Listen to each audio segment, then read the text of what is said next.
Later on, at the time of wheat harvest, Samson took a young goat and went to visit his wife. He said, "I'm going to my wife's room."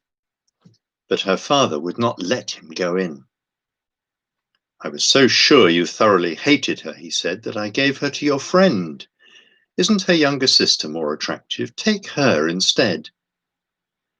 Samson said to them, "This time I have a right to get even with the Philistines. I will really harm them."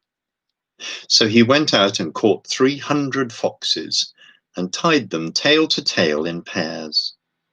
He then fastened a torch to every pair of tails, lit the torches, and let the foxes loose in the standing grain of the Philistines.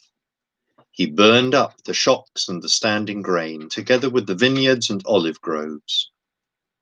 When the Philistines asked, "Who did this?" they were told, "Samson, the Timnite's son-in-law, because his wife was given to his friend." So the Philistines went up and burned her and her father to death. Samson said to them, "Since you've acted like this, I won't stop until I get my revenge on you." He attacked them viciously and slaughtered many of them. Then he went down and stayed in a cave in the rock of Etam. The Philistines went up and camped in Judah, spreading out near Lehi. The men of Judah asked, "Why have you come to fight us?" "We've come to take Samson prisoner," they asked, "to do to him as he did to us."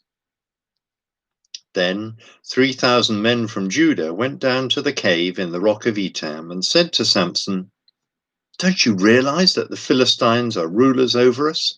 What have you done to us?" He answered, "I merely did to them what they did to me." They said to him, "We've come to tie you up and hand you over to the Philistines." Samson said, "Swear to me that you won't kill me yourselves." "Agreed," they answered. "We will only tie you up and hand you over to them. We will not kill you." So they bound him with 2 new ropes and led him up from the rock.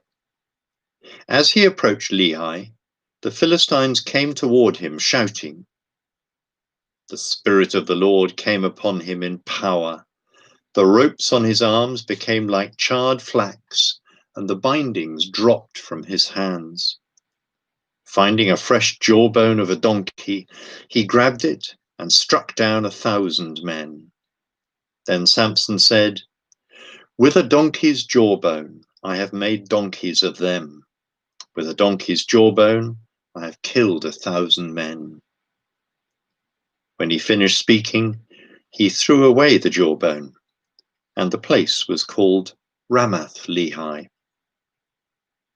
Because he was very thirsty, he cried out to the Lord, "You have given your servant this great victory. Must I now die of thirst and fall into the hands of the uncircumcised?"